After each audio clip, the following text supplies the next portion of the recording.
तो सबसे पहला सत्य ये है कि विश्व इतिहास में विभिन्न जातियां या कबीले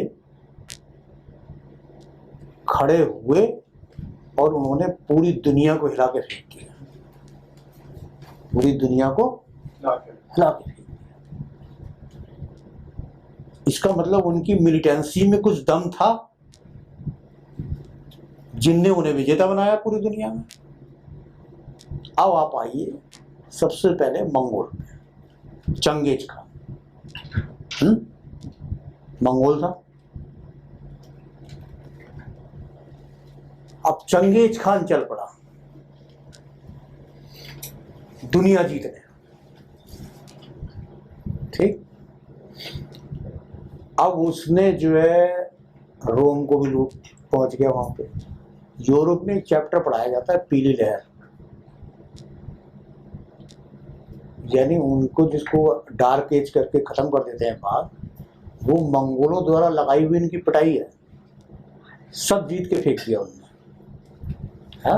आज जो यूक्रेन पढ़ रहे हो, यूक्रेन पे भी उसका शासन था, रूस पे भी उसका शासन था, रोम पे भी उसका शासन था उधर, और उधर अरबों पे भी था। अरब बगदाद को तो ऐसे उठा के फेंक दिया मंगोल ने, चंगेज खान। तो अब कौन सा देश ये शिकायत करे कि चंगेज खान हमारे यहाँ आया? चंगेज खान कौन सा धर्म मानता था बताओ? चंगेज बौद्ध था, धर्म उसका एक तो अपना प्राकृतिक धर्म था मंगोलों का, लेकिन जो ओवरलैपिंग धर्म था उसके पास वो क्या था? बौद्ध। तो बताइए साहब, चंगेज खान ने जीता तो कहीं उसने ऐसा करा कि साहब इस वाले को जीतेंगे और इस वाले को नहीं जीतेंगे, तो ये बहुत महान लोग रहते हैं, इन्हें छोड़ दो हम दूसरी तरफ चल रहे हैं, ऐसा हुआ? नहीं हुआ। सेम टू अरब। जब अरबों में शक्ति आई मोहम्मद साहब के बाद एक हुए, तो अरब मुसलमान और ईसाइयों में अंतर यह है कि इनका मुसलमान ईसाइयों का रिलीजन चलता था अपने राजाओं के पीछे। जो ईसाई राजा हुआ उसके पीछे सारे पादरी और धार्मिक लोग लग गए और उन्हें बल पहुंचाते थे। लेकिन इस्लाम में राजा भी वही है और धार्मिक गुरु भी वही है, खलीफा। तो राजा किंगडम।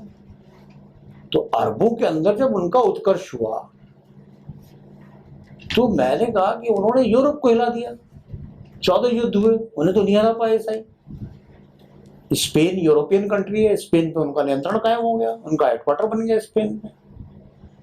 अफ्रीका में उन्होंने हरा दिया, अफ्रीका तक पहुंच गए, मिस्र तक पहुंच गए, हरा दिया मिस्र को, ठीक है। ईरान को हरा दिया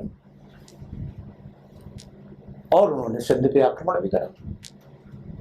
अब आप कहना ही चाहते हो कि सारी दुनिया में तो उन्होंने करा, वो तो एक अलग बात है, हमें पता भी नहीं ना हम जानते। हमारी बात यह है कि वो भारत में क्यों आ गए?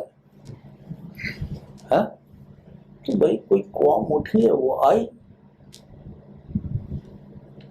मैंने इस बात को समझा ना, भारत में जो लोग थे उन्होंने क्या करा, उसे भी हमें गलत ढंग से पढ़ाया जाता, उसे भी समझा। तो अरब उठे और सिंध तक आ गए। अब आप देखिए कि उस समय का निजाम क्या था कि जो जीत लेता था राजा राज्य, वो अपने धर्म का सबको बना देता था। ईरान बहुत बड़ा राष्ट्र था। ईरान के लोग कौन थे? पारसी लोग थे ना, उनका सूर्य की उपासना करते थे, वो अलग धर्म था। इस ईरान को हराने के बाद डिक्लेयर हो गया कि सबको मुसलमान बनना है, राजा कोई नहीं, सारी जनता को मुसलमान बनना है, और सारी जनता मुसलमान हो गई। हिंदुस्तान में ऐसा हुआ भी नहीं, और जो इन ईरानियों को मुसलमान नहीं बनना था वो भाग के हिंदुस्तान आ गए। पारसी है नहीं हिंदुस्तान में, जिन्हें नहीं बनना था वो भाग के हिंदुस्तान आ गए, कुछ दूसरे देश में चले गए। लेकिन डिक्लेरेशन हो गया ईरान को हराने के बाद कि आप सब मुसलमान हैं यहाँ। तो अरबों ने ईरान के साथ करा ना, ये उन्होंने अफ्रीका के साथ करा, उन्होंने स्पेन के साथ करा तो उन्होंने सिंध के साथ भी करा। सिंध के राजा को हरा के क्या किया उसने, जब भैया मुसलमान हो गए। अब जिन्हें मुसलमान नहीं बना था वो हिंदुस्तान को अंदर को भाग गए, आ गए ना जाट हरियाणा में भाग के वहां से। और जिन जाटों को मुसलमान बनना था मुसलमान बन के जाट अब भी हैं वहां पे सिंध पाकिस्तान में है। ये हिंदुस्तान में जो जाट इधर को आए, हरियाणा में बसे हो या इधर को बसे हो, ये तभी आ गए सब। तो ये घटना घटित हुई कि अरब लोग सिंध तक आए। अब उसकी बहुत सी कहानियां हैं, लेकिन कहानियां तो है भाई, उनके जहाज़ों को पकड़ लिया राजा ने, हमारा राजा नहीं झुका तो वो उसका सेनापति था एक 19 साल का नौजवान, उसने आके हरा दिया। लेकिन हरा दिया तो हरा दिया, मुसलमान बना लिया तो मुसलमान बना लिया। ये है अरब कहानी 1, पार्ट नंबर 1, जो घटित हुआ कहाँ, सिंध पे। समझ गए। अब पार्ट नंबर 2, पार्ट नंबर 2 शुरू होता है कि अरब के व्यापारी जब मुसलमान नहीं बने थे, जब मुसलमान नहीं बने थे तब भी वो भारत के, दक्षिण भारत के तट पे व्यापार करते थे और आके रहते थे। अब व्यापार उस समय समझिए, समुद्र के जहाज से कोई व्यापार करेगा तो 3 महीने लग रहे हैं उसे, मान लो है। फिर यहाँ आएगा तो 1 दिन में तो चला नहीं जाएगा। यहाँ भी उसको कॉलोनी चाहिए, बस गया, फिर सामान खरीदेगा, फिर सामान लेके जाएगा। तो अरब के लोग दक्षिण भारत में जगह जगह कुछ कुछ लोग बस गए थे, जो अरबों का व्यापार हिंदुस्तान से चलता था। अब जब अरब मुसलमान बने, इस्लाम को अपनाया, तो ये अरब के व्यापारी भी इस्लाम को अपनाया। अब इस्लाम को अपनाया तो ये क्या बनाएंगे वहां पे, मस्जिद। ये अब एक किताब और उसमें चले गए ना, ये तो मोहम्मद साहब प्रचार। तो ये तो व्यापारी आदमी है, लेकिन इनके अंदर भी जोश भर गया अपने धर्म को फैलाने का। और इन्होंने राजा से कहा भाई हम मस्जिद बनाना चाहते हैं। तो राजा ने कहा एक विष्णु जी का मंदिर है, शिव का है, फलाने का है, एक मस्जिद ही बना ले भैया, हमें क्या फर्क पड़ रहा है। बताओ, जो इस तरह सोचता है उसे क्या फर्क पड़ रहा है, मस्जिद ही बना ले। तुम रहते हो, तुम पूजा करने के लिए अपना पूजा स्थल बना लो, ठीक है। अब चूंकि जोश आ गया तो जो उनसे काम में जुड़े हुए हैं गरीब आदमी है बहुत सारे, उन्होंने कह दिया भाई इस्लाम को अपना लोगे तो तुम हमारी कम्युनिटी के साथ रहोगे। कुछ लोग और उनकी तरफ रहने लगे। आदिवासी समाज है बहुत सा, वो तो कम्युनिटी चले गए। ये घटना हुई साउथ में। इसलिए भारत में इस्लाम का आगमन, तो साउथ में अलग घटना घटित हो रही है और नॉर्थ में अलग घटना घटित हो रही है। दोनों घटनाओं का अंतर समझना, ठीक। अब तीसरी घटना है कि जब मंगोलों ने अरबों को पीट दिया, ध्वस्त कर दिया अरबों का खेल उन्होंने इधर से, और सब मंगोलों का शासन हो गया, और ईरान को भी पीट दिया। तो ईरानी तो चूंकि थोड़ा समझदार थे, किस्म के थे, वो भले ही उन्होंने इस्लाम को अपना लिया। तो ये तुर्क लोग जो है, तुर्क उनकी फौजों में भर्ती होते थे। जैसे कोई मिलिटेंट कौम होती है ना, तो ऊपर जंगलों से आते थे उतर के, कबीलाई समाज के लोग थे ये, और ये तीर चलाने में बड़े एक्सपर्ट होते थे। तो ये उनकी फौजों में काम करते थे राजाओं के। इन्होंने तुर्कों को इस्लाम धर्म कबूल करवा के और मंगोलों से लड़ा दिया। जब मंगोलों से इन्हें लड़ाया तो ये भी मिलिटेंट मंगोल की टक्कर की कौम थे। और मंगोल से और इनमें अंतर ये था कि मंगोल तो वेग से आक्रमण करता था, घोड़े से, सामने हथियार से। ये भागते हुए भी तीर चला लेते थे पीछे, घोड़े पे भागते हुए ऐसे पलट के और पीछे तीर मार देते थे। तो तुर्कों को जो इन्होंने राज्य का स्वाद लगाया कि भाई तुर्क ही बचाएंगे हमारे से, मिलिटेंट ही बचाएगा ना। अब अरबों के बस दम नहीं रहा लड़ने का, तुर्कों को। अब तुर्क जो हो वाले तुर्क थे, सोल्जक तुर्क जो थे खास तौर से, अब जब उन्हें सत्ता का स्वाद लग गया तो उन्होंने कहा यार खिलाफत तुम क्यों करोगे, यार हम ही करेंगे ना। खिलाफत कौन करेगा, हम करेंगे। खलीफत बगदाद से उठा के वो जाए दूसरे। अब ये है ट्राइब, ये अरबों के बराबर भी समझदार नहीं है ना ईरानियों की तरह समझदार है। ये क्या है, ट्राइब, आदिवासी मतलब ट्राइब, लड़ाकू मिलिटेंट कौम है। जैसे मंगोल वैसे ही है, कबीले में रहते हैं, कबीले की ताकत है, कबीले को मानते हैं, अपने ग्रुप को मानते हैं, उसको लेके चलते हैं। ग्रुप के लिए जान दे देंगे सब, अपने ग्रुप के लिए सब जान दे देंगे। तो ऐसे ग्रुपों ने मिलके खिलाफत ही उठा के अपनी बना ली। अब तुर्क हो गया खलीफा। अब अरबों को तुर्कों के अधीन रहना है, इस्लाम है, इस्लाम, ठीक है। और ईसाइयों से भी छीन लिया इन्होंने यूरोप का आधा हिस्सा, मंगोलों के बाद इन्होंने छीन लिया। तो टर्की हो गया विशाल साम्राज्य, केंद्र हो गया, ठीक। अब मंगोलों का उत्कर्ष उतार पे गया, तो पामीर के पठार पे जो जगह है यहाँ पे, अब क्या था जब चंगेज खां चला ना तो बहुत से कबीले अपने आप को मंगोल कहने लगे। ऐसा होगा ना जिस कबीले का नाम चल रहा है तो सब एक दूसरे को मंगोल समझ रहे, जो भी उसकी फौजें बढ़ती है मंगोल कहने लगे। अब ये अपने आप को तुर्क कहने लगे। अब तुर्कों की चली तो वो पामीर के पठार तक बहुत से लोग अपने आप को तुर्क कहने लगे। अब उसमें, हाँ, उसमें जैसे एक आदमी तैमूरलंग था, उसका परिवार पहले अपने आप को मंगोल कहता था, फिर वो तुर्क कहने लगा। क्योंकि अब मंगोल कमजोर हो गए, तुर्क हो गए, तो हम भी तुर्क है सब ट्राइब। तो ये तुर्क जो है ना, ये तुर्क जाति का उत्कर्ष है। अब तुर्क जाति का जब उत्कर्ष आया तो हर सरदार जो है, कबीले तो बहुत सारे हैं इनमें, हर सरदार को अपना राज्य चाहिए।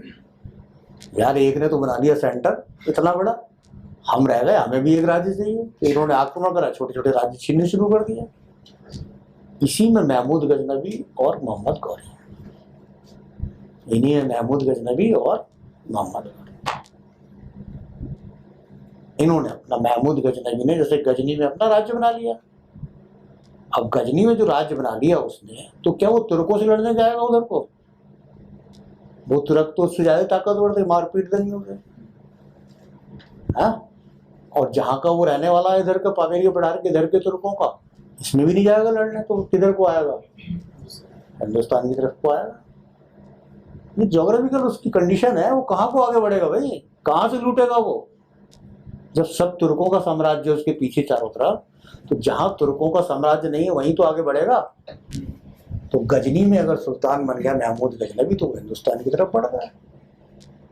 अब यहाँ सोना चांदी है मंदिरों में, और ये उत्तर भारत वाले लोग अपने आप को कहते हैं धर्म योद्धा। जो दक्षिण का व्यापारी वो धर्म योद्धा नहीं कह रहे अपने आप को, हम धर्म योद्धा है। क्योंकि अब इस्लाम के नाम पे उन्हें तुर्कों के अलावा और भी कम्युनिटीज मिल रही है साथ में। इस्लाम कबूल हुआ तो फिर वो कम्युनिटीज भी हैं, तो हम हैं इस्लाम के धर्म योद्धा। गाजी, अब महमूद गजनबी ने हिंदुस्तान पे आक्रमण करे। अब लोग ये कहते हैं, हमें पढ़ाया जाता है कि वो लूट लूट के ले गया। अरे लूट के इसलिए ले गया कि उसकी हिम्मत नहीं थी ना यहाँ रुकने की। और तुर्कों को मैंने बताया कि उन पे विशेषता थी तेजी से आने की, आक्रमण करके और निकल जाने की।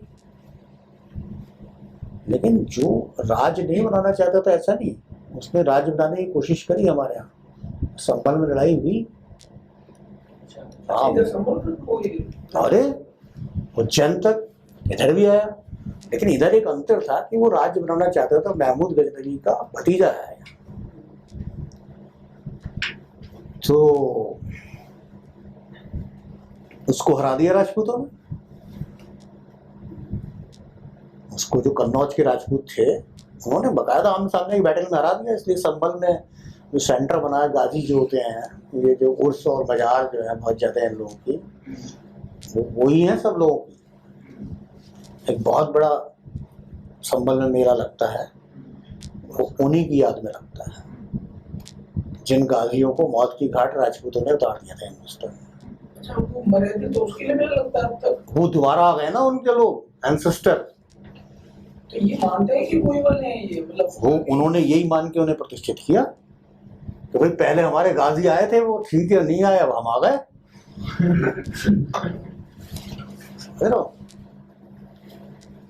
चौहान की पराजय के बाद मोहम्मद गौरी के लोगों ने जब वहां पे चौहान हार गया तो संभल हार गया, तो संभल में जब शासन स्थापित करा तो उन सबको याद कराना भाई पहले वो आए थे, वो आए थे, वो आए थे, प्रतिष्ठित करा उन्हें। तो महमूद गजनबी ने हिंदुस्तान पे बार बार आक्रमण करे, लेकिन वो उधर तो उसने अपना बढ़ा लिया थोड़ा सिंध विंध के आसपास, लेकिन ज्यादा आगे आने की जगह वो लूट के जाना ही पड़ा, उसे जाना ही पड़ा जहां उसने कोशिश करी। बात खत्म। अब भारशिव नाग जाति के लोग हिंदुस्तान में इन तुर्कों को हमेशा हराते रहे, पृथ्वीराज चौहान से पहले। हाँ, नाग जाति के भारशिव लोग कहलाते थे, वो लिखते थे भारशिव नाग। कई राजा आए, 10-12 पूरा तुम्हें वर्णन मिल जाए। तो वो लोग इन्हें हराते रहे, ये ज्यादा हिंदुस्तान में नहीं घुस पाए, लड़ाई चलती थी, वो लड़ाइयों को वर्णन। हमने जो लड़ाइयाँ लड़ी हैं इनको रोकने की किसी को भी, उनका कोई वर्णन हमारे पास नहीं है ना। पृथ्वीराज चौहान का ही आ जाता है बस। उसी क्रम में फिर पृथ्वीराज चौहान आ गए, तो उन्होंने रोकने की कोशिश की, कहते हैं 14 बार हरा दिया। अब जो भी उसमें 2 बार हराया, 6 बार, हाँ 2 बार, लेकिन 2 बड़ी लड़ाइयाँ हैं। अब पहली लड़ाई में लोग कहते हैं, देखो लिखना आसान होता है, पहली लड़ाई में कह रहे पृथ्वीराज चौहान ने पीछा नहीं करा। अब बताओ, तुरंत तो साला पलट पलट के तक तीर चला रहा है, ये पीछा कैसे करते उसको, भाग गए वो। अब दूसरी लड़ाई में वो आए। अब इस सब में जितनी भी कहानी है पृथ्वीराज चौहान की, सब जो अंग्रेजों ने इतिहास लिखाया ना, ये तो आप जानते हैं, मैंने उस दिन बताया, इन सब कहानियों के कई कई वर्जन मिल जाएंगे आपको, एक ही कहानी नहीं मिलेगी, 10 कहानी मिल जाएंगी आपको। अब आप सोचिए कि वास्तविक कहानी क्या है। अब एक कहानी ये है कि महमूद इसका मोहम्मद गौरी का एक भाई जो है वो पृथ्वीराज से शरण लेने आ गया, शरण लेते थे लोग, पृथ्वीराज चौहान ने चूंकि शरण दे दी इसलिए लड़ाई चली। ये भी है। जयचंद वाली कहानी हम लोगों को ज्यादा समझा दी गई है, संयोगता वाली है ना, वो ज्यादा समझा दी गई है, तो वो दिमाग में ज्यादा रहती है। लेकिन एक्चुअल तो राज्य विस्तार का क्वेश्चन है कि पृथ्वीराज चौहान को नाना का राज्य भी मिल गया, पृथ्वीराज चौहान की सीमा जब वहां तक हो गई तो पृथ्वीराज चौहान ही तो लड़ेगा उससे, या हिंदुस्तान के दूसरे राज्य भी बिना मतलब लड़ने पहुंच जाएंगे। कोई लड़ा है? जो खुद है वो लड़ा है। तो पृथ्वीराज चौहान की इसलिए लड़ाई। अब हमारा जो भी बात शुरू हुई वो यहाँ शुरू हो गई कि पृथ्वीराज चौहान लड़ाई में हार गए। लड़ाई में आ गए तो देखिए गौरी को भी बहुत दिलचस्पी नहीं है हिंदुस्तान में, साला गुलाम को दे गया अपने राज्य, जो खरीदा हुआ गुलाम है उसे राजा बना के चला गया। अगर हिंदुस्तान का बहुत बड़ा सपना उसके दिमाग में होता तो नहीं था, उसे बहुत ज्यादा चिंता भी नहीं उसने करी कि हिंदुस्तान रहेगा या नहीं, मरो या जियो, मैंने जीत दिया और अपने गुलाम को सौंप दिया और निकल दिया मोहम्मद। अब गुलाम का टिकना कितना मुश्किल था कुतुबुद्दीन ऐबक का। क्या कुतुबुद्दीन ऐबक का पूरी दुनिया हिंदुस्तान में शासन था? अरे दिल्ली के आसपास शासन था जरा सा। अब रजिया सुल्तान की कहानी पढ़ोगे तो तुम्हें मालूम पड़ जाएगा कि 30-40 कबीले के लोग थे, 30-40 सरदार थे, उनका सामूहिक फैसला होता था, सब मिलके जिसे चाहे उसे राजा बनाते थे। तो कितनी कमजोर कहानी थी है? तो ये लड़ते रहे। अब इधर से चूंकि जीतते हुए आए थे सिंध से, तो यहाँ लाहौर में या यहाँ जो इनका सरदार टिक गया था वो ज्यादा पावरफुल होता था दिल्ली वालों से, तो रजिया सुल्तान ने उसकी मदद से कोशिश करी टिकने की। ये सब लड़ाई है। अब इन्होंने अफगान लोग जो है ना, जैसे वहाँ के लोग गुलाम हो गए, इस्लाम को कबूल कर लिया, ऐसे अफगानों ने कर लिया। तो ये अफगान शुरू में जाए तो अरदास बन के आए, लेकिन अफगान जो है ना वो स्वतंत्रता प्रेमी इतना है कि वो मुसलमान बनने के बाद भी ये सोचता रहे कि तुर्कों से एक दिन निपटना जरूर है। तो दौलत खान लोधी ने छीन लिया राज्य,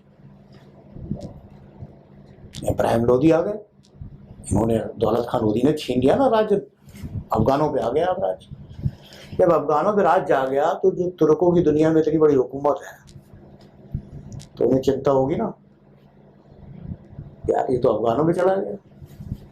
तो बाबर तो उस समय 14 साल की उम्र में जीत रहा था स्टेट पे स्टेट छोटे छोटे तुर्कों के। अरे बाबर ही साला चला जाए तुर्कों को हल्ला है, क्योंकि तुर्क लोग बाबर को तुर्क मानना है और मंगोल उसके साथ हैं, तो उसकी डबल ताकत है। सारी मुगल सल्तनत में राजाओं की हिफाजत मंगोल करते थे, क्योंकि वो अपनी नंसाल से ज्यादा कंसर्न थे। उन्हें डर लगता था कि दूसरा तुर्क मार देगा उन्हें, मंगोल हिफाजत करेंगे। बैरम खान मंगोल था। तो ये जो यहाँ इब्राहिम लोदी आया, ऐसे जीतने बाबर आया, अब बाबर ने हरा दिया इब्राहिम लोदी को। अब बाबर ने हरा दिया तो लोग अफगान लोग संगठित काय के किस नेतृत्व में हो गए? शेरशाह सूरी के। उन्होंने कमजोर पड़ते ही हुमायूं को हरा दिया। हाँ, तो क्या अफगान और तुर्कों की लड़ाई हिंदुस्तान में हो रही, उससे हमें कोई मतलब नहीं। सब मुसलमान थे, हिंदुओं को मुसलमान बनाने में लग रहे थे क्या? हाँ, और अब उनकी आपस में नहीं सुलझ रही थी। शेरशाह सूरी ने जब हुमायूं का पीछा कराया तो हुमायूं भागता हुआ गया ना, भागता हुआ गया ना वहां तक, काबुल तक। कह रहे पीछे पीछे इसकी फौज आ रही है, भागो भागो भागो दौड़ो। काबुल में जाके शरण मिली भाई के पास, फिर लौट के आया बाद में, ताकत बनी, शेरशाह सूरी की डेथ हो गई। तो ये लोग आए हिंदुस्तान में, इधर इधर तलवारबाजी हुई, जो भी आया। लेकिन मेरा कहना ये कि इन लोगों की हिम्मत आपको छूने की नहीं थी, आपके गांव को छूने की नहीं। ये बात बड़ी क्लियरली समझ लीजिए, दिल्ली के आसपास तक गांव की छूने की नहीं थी। और इसमें जो सबसे बड़ा राजा हुआ तुर्कों में, वो खिलजी वंश के लोग हुए, जिन्होंने साम्राज्य को दूर दूर तक फैला दिया। ठीक है, खिलजी तुर्क। अब खिलजी तुर्कों में जो अलाउद्दीन खिलजी है, उसकी कहानी को हमें समझना चाहिए। अलाउद्दीन खिलजी के सामने पहली समस्या ये आई कि उसके पास सैनिकों को खिलाने के लिए अनाज नहीं था। हाँ?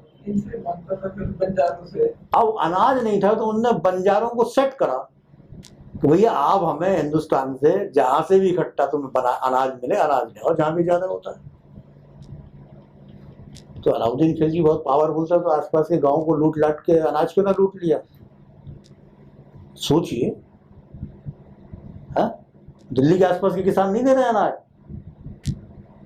तो बंजारे पूरे हिंदुस्तान से अनाज इकट्ठा करके अलाउद्दीन खिलजी की फौज के लिए ला रहे। और बाद में ये बंजारे जो है, सत्ता का एक आनंद होता है, सब कम्युनिटी लेना चाहती है, आज भी लेना चाहती है। फिर बंजारों को लगा भाई तुर्कों के साथ रहना है बहुत अच्छा है। अब तुर्क तो ज्यादा औरतें लाए नहीं थे अपने साथ, उन्होंने बंजारों ने शादी भी शुरू कर दी। भारतीय समाज में संभव नहीं था, तो बंजारों में जब उन्होंने शादी कर ली तो बंजारे भी तुर्क हो गए। अब वो तुर्क बाहर के जो आए वो तो जरा से थे, लेकिन बंजारे भी तुर्क बन गए। अब अलाउद्दीन खिलजी के साथ दूसरी समस्या है, राशन व्यवस्था लागू करी, सुधार कर रहे हैं, बहुत सारे कोशिश कर रहे हैं। राज्य तो जीत लिया, जीतना अलग है, चलाना अलग है। अब राज्य चलाना, अब चलाना है तो इसमें हमें समझना ये है कि चैलेंज ऑफ इस्लाम, इस्लाम को चैलेंज किसने किया। तो इस्लाम से पहले जो धर्म था वो बौद्ध धर्म था, फैला हुआ, यूरोप तक पहुंच गया था और ईरान में भी था, और सब जगह बौद्ध धर्म था। मतलब बौद्ध का प्रभाव पड़ता जा रहा था, जैसे ईरान में पारसी तो थे, बौद्धों का प्रभाव था। और ये बौद्ध जो है लास्ट फेज के इस साइड में जितने भी बौद्ध थे ईरान तक, वो बौद्ध थे कौन? वज्रयानी संप्रदाय, वज्रयानी संप्रदाय। सिद्ध 84 सिद्ध माने जाते हैं, और सिद्ध का मतलब आप समझ लो कि वो आदमी इतना पावरफुल है कि जो आदमी उसके सामने आ गया वो उसका हो गया, जो तुम अध्यात्म की बात कर रहे हो। तो बौद्ध सिद्ध जो है, इनकी पावर्स थी समझो, लेकिन तलवार तो उठाते नहीं थे। तो अब ईरान जब इस्लाम हो गया तो बौद्ध सिद्धों से प्रभावित लोगों ने विरोध जो शुरू करा, वो विरोध कहलाता है सूफी संप्रदाय। तो पहले शासकों ने शुरू पे सूफियों को मरवाना शुरू करा। यार ये क्या शुरू हो गया कि ये कह रहे हैं कि हम इस्लाम को ही मानते हैं और कोई बात मानेंगे भी नहीं इस्लाम की। नाम भी मुसलमान रख लिया डर के मारे। अब बाप ने रख लिया, बेटा नहीं मानने, नाम भी मुसलमान है लेकिन इस्लाम की बात कोई नहीं मानेंगे। हम क्या कहेंगे कि ईश्वर जो है उसका और हमारा एक रूहानी संबंध है, और मैं ईश्वर में हो जाता हूं। मैं क्या हो जाता हूं? ईश्वर में हो जाता हूं। ईश्वर और मैं एक हो जाते हैं। जो ब्रह्म में है वही मुझ में है, मैं ब्रह्म में लीन हो जाता हूं। तो वो कह रहा है जो अल्लाह में है वही मुझ में है, और मैं और अल्लाह एक हो जाते हैं। और ये दीवाने सूफी जो है विरोध करने लगे, चल पड़े। अब इनकी मजबूरी बन गई सूफियों को एक्सेप्ट करने की। समाज में तो उनकी स्वीकृति है। तो ईरान से सूफी आए, धीरे धीरे सिंध तक आए, तो उन्हीं में है शेख फरीद। समझ रहे आप बात? शेख फरीद। अब इधर हिंदुस्तान में क्या हुआ? हिंदुस्तान में जो बौद्ध सिद्ध थे, जब ये अरबों की तलवार आ गई, नाम हो गए, तो उन्होंने बौद्ध वाली बात छोड़ के गोरखनाथ ने अपना नया संप्रदाय, नाथ संप्रदाय शुरू करा। अब कहते हैं गोरखनाथ अपने गुरु को भी ले आए। अब मत्स्येंद्र नाथ जो है वो सिद्धों में भी गिने जाते हैं और गोरखनाथ के साथ भी गिने जाते हैं। यानी वो बौद्ध सिद्धों में भी है, हिंदुओं में भी है। इन्होंने हिंदू ही मान लिया।